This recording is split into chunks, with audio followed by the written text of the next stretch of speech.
రైతు సోదరులారా, నేటి వ్యవసాయ రంగంలో సాంప్రదాయ పంటలతో పాటు వాణిజ్య పంటలు కూడా ఎంతో కీలకంగా మారాయి. తక్కువ భూమిలో ఎక్కువ ఆదాయం పొందేందుకు వాణిజ్య పంటలు మంచి అవకాశాన్ని కల్పిస్తున్నాయి. వాణిజ్య పంటలు అంటే మార్కెట్లో మంచి డిమాండ్ ఉండే, లాభదాయకంగా సాగు చేయగల పంటలు. ఉదాహరణకు పత్తి, మిర్చి, పొగాకు, చెరకు, అరటి, పూల సాగు, నూనె గింజలు, కూరగాయలు వంటి పంటలు వాణిజ్య పంటలుగా చెప్పుకోవచ్చు.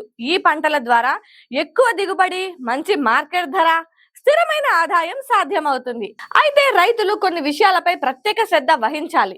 ముందుగా మట్టి రకం, నీటి లభ్యతను పరిశీలించాలి. తర్వాత మార్కెట్ అవసరాలను తెలుసుకొని పంటను ఎంచుకోవాల్సి ఉంటుంది. నాణ్యమైన విత్తనాలు, ఆధునిక సాగు పద్ధతులు పాటించాలి.